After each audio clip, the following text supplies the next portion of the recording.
ke-208. Melati gemetar mendengar barisan kalimat yang terucap dari mulut Darren. Lelaki itu baru saja meminangnya dengan kalimat yang bermakna begitu dalam, menyusup ke relung hati. Sebenarnya, Melati sudah beberapa kali mendapat lamaran. Tetapi, biasanya para lelaki yang melamarnya akan langsung mundur setelah diberitahu Abah mengenai kondisi kejiwaannya. Namun, tidak dengan Darren. Ia sama sekali tidak mundur dan justru mau menerima. Umi menitikkan air mata mendengar ucapan Darren. Seraya berharap bahwa segalanya akan dimudahkan bagi putrinya. Saya benar-benar berterima kasih atas kebaikan Nak Darren dan keluarga, ucap Abah. Soal keputusan itu saya serahkan kepada Melati saja, karena bagaimanapun juga Melati yang akan menjalani. Kami sebagai keluarga hanya bisa mendukung. Melati yang duduk di apit Umi dan Raihan itu tampak ragu. Raihan kembali menggenggam tangan adiknya erat, menghapus air mata yang baru saja mengalir di pipi. Keputusan ada di tangan kamu, Dek. Kamu juga layak bahagia, bisik Raihan ke telinga adiknya. Melati mengangguk pelan. Maaf, Kak Darren. Apa Kak Darren dan keluarga tidak mau pikir-pikir dulu? Aib dan masa lalu saya sangat buruk. Saya takut itu akan menjadi beban untuk Kak Darren dan keluarga di kemudian hari. Melati berucap lirih. Masya Allah. Darren bergumam dalam hati mendengar jawaban dari wanita itu. Saya juga punya aib dan masa lalu yang lumayan buruk, yang sudah diceritakan ayah tadi. Saya berharap kita bisa hijrah sama-sama, meninggalkan yang kebiasaan lama yang buruk dan sama-sama memperbaiki hidup. Dalam hitungan detik, bola mata Melati kembali digenangi cairan bening. Ingatan tentang Zafran terlintas kembali. Gagalnya pernikahan dengan lelaki itu menciptakan trauma mendalam. Takut hal serupa akan terjadi. Tapi ini terlalu tiba-tiba. Maaf, saya tahu. Saya tidak akan menuntut jawaban sekarang, ucap Darren cepat. Waktu masih panjang dan saya bisa menunggu. Saya meminta ta'aruf sebagai media untuk saling mengenal. Kalau dalam proses ta'aruf itu kamu merasa kurang cocok dengan saya, tidak apa-apa. Semua orang di ruangan itu tampak lega, terutama Aileen yang sejak tadi tak pernah memudarkan senyum. Alfian yang duduk di sebelahnya masih merangkul pinggang wanitanya itu. Tak dapat ia bayangkan akan seterkejut apa Aileen nanti kalau mengetahui bahwa Darren adalah pemilik perusahaan tempat Zafran bekerja. Yang pasti ini akan membuat Aileen senang. Jadi bagaimana, Pak Ustadz? Tanya Pak Din. Saya yakin, sebelum menjatuhkan pilihan kepada Melati, Darren sudah memikirkan semuanya. Saya sebagai orang tua hanya bisa mendukung. Soal masa lalu, sama sekali kami tidak mempermasalahkan. Melati punya masa lalu, Darren juga punya masa lalu. Tinggal bagaimana mereka saling memperbaiki saja. Abah mengangguk paham, lalu menatap Raihan. Bagaimana, Ray? Saya mendukung saja, Abah, ucap Raihan. Baiklah, kalau itu sudah keputusan Nak Darren, insya Allah Abah akan memberi jalan. Kalau memang jodoh insya Allah akan bertemu. Alhamdulillah, ucap Darren lega. Terima kasih, Abah, Umi, Raihan. Insya Allah saya akan menjaga amanat Abah. Kalau begitu, biar Darren dan Melati menjalani proses ta'arufnya dulu. Kalau sama-sama yakin, secepatnya kami akan ke Makassar dan meminang secara resmi, ucap sang bunda. Alhamdulillah. Bukankah niat baik harus disegerakan? Sambung Alfian. Kalau Lian gimana? Sudah ada calon? Belum. Kelakar Mama Feni melihat Lian terdiam sejak tadi. Nah itu dia. Si Lian ini kayaknya butuh diruqyah dulu. Kelakuannya memang tidak separah Darren di masa lalu. Tapi, saya lumayan dibuat pusing. Kelakar Pak Din. Belum ada, Tante. Ibu Lian. Kalau Bang Al mengizinkan sih, mau tungguin dedek Bian aja. Sontak Mama Feni tertawa sambil membelai rambut si kecil Bian yang duduk di pangkuannya. Wah, kalau begitu kamu harus siap-siap berhadapan sama mertua posesif macam Alfian. Semua orang di ruangan itu tertawa. Setelah kedatangan Darren dan keluarganya, Melati berdiam diri di kamar dan memilih menenangkan hati dengan membaca Al-Quran, sambil menunggu keberangkatan menuju bandara beberapa jam lagi. Setelah menyelesaikan 1 juz, ia menutup Al-Quran, Tepat pada saat itu, pengingat pesan masuk pada ponsel miliknya berdering. Ia meraih benda pipi itu. Assalamualaikum, Melati. Isi pesan yang masuk diiringi simbol tangan saling mengatuk. Waalaikumsalam. Isi pesan balasan Melati. Ini Darren. Safe. Ya. Melati tersenyum tipis. Tadi sebelum Darren dan keluarganya pulang, ia sempat meminta nomor Melati. Niatnya agar memudahkan komunikasi. Baik, Kak. Safe di hati kamu. Maksudnya. Balas Darren. Diakhiri dengan emot menangis. Senyum di bibir Melati kian mengembang. Kehadiran Darren tentu saja membawa harapan baru dalam hidupnya. Harapan yang pernah mati dan terkubur bersama kenangan yang digoreskan Zafran. Insya Allah. Balas Melati. Hati-hati di jalan. Ya.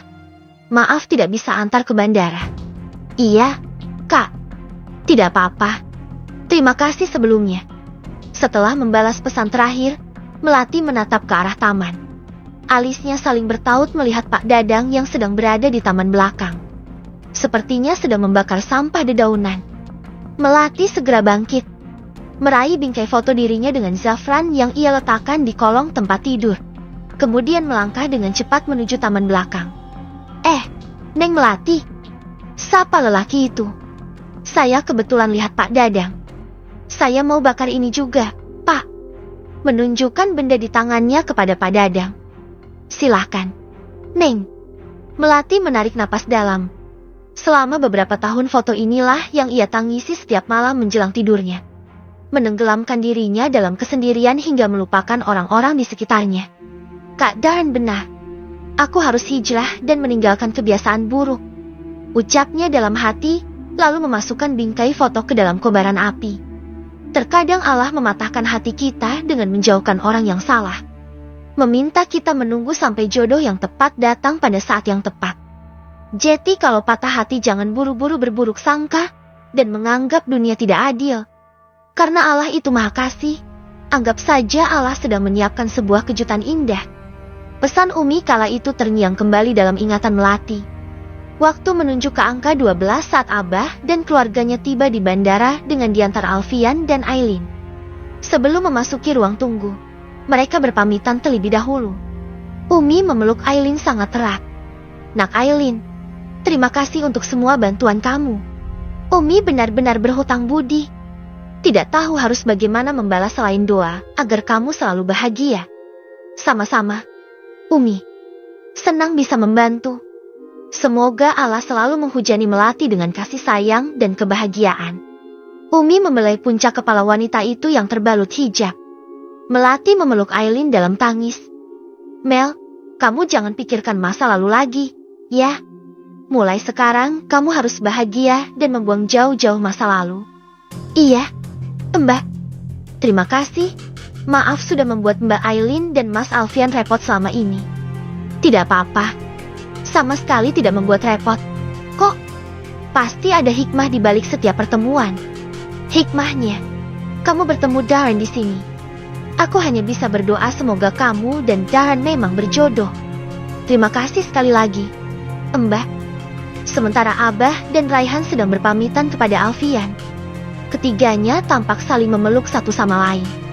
Maafkan kesalahan saya dulu, karena terlalu mudah terhasut, jadi saya ikut menuduh tanpa melihat masalahnya lebih dalam. Terima kasih banyak sudah mau membantu kami. Sama-sama, Ray. Kamu seorang kakak yang luar biasa.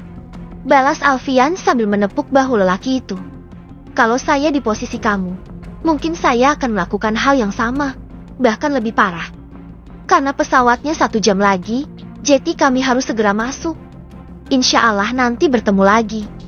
Ucap Abah. Hati-hati, Abah. Ketika Abah, Umi, Melati dan Raihan memasuki ruangan, Alfian dan Aileen hanya menatap dari kejauhan, hingga kemudian tak terlihat lagi di antara lautan manusia. Yuk, sayang. Kita pulang. Tapi mampir makan dulu ya, Mas. Aku lapar. Bujuk Aileen sambil meraba perut. Sejak berbadan 2, ia mudah merasa lapar di malam hari. Makan apa malam-malam begini? Apa aja deh, yang penting makan. Ya sudah, Cari resto 24 jam aja. Ia merangkul istrinya menuju mobil.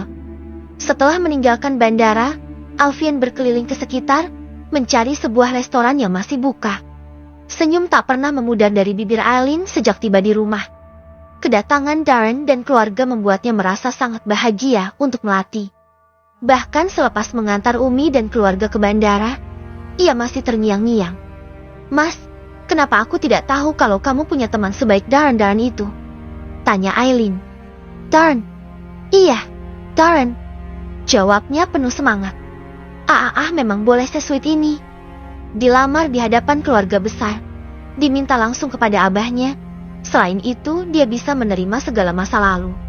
Alfian menggeleng melihat tingkah istrinya yang menjadi lebih centil saat sedang berdua di kamar. Hal yang membuatnya yakin jika istrinya itu sedang mengandung janin perempuan. "Kamu akan lebih terkejut kalau tahu fakta yang satunya." "Yang mana?" tanya Aileen semakin penasaran. "Apa ada plot twist yang kamu sembunyikan, wahai suamiku?"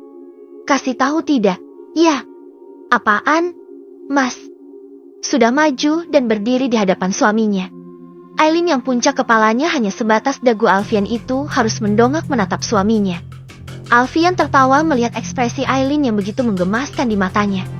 "Aku juga baru tahu tadi siang. Ternyata si Zafran itu kerja di perusahaan keluarganya Darren dengan jabatan sebagai humas," ucap Alfian menirukan gaya berbicara Aileen. "Serius, Mas?" Sontak bola mata Aileen membulat penuh. Jika tidak ingat dosa, jiwa julidnya pasti akan bangkit. "Serius? Bayangkan akan seperti apa reaksi keluarganya Zafran nanti kalau tahu Melati dipinang oleh bosnya." Aileen terdiam seolah masih belum percaya.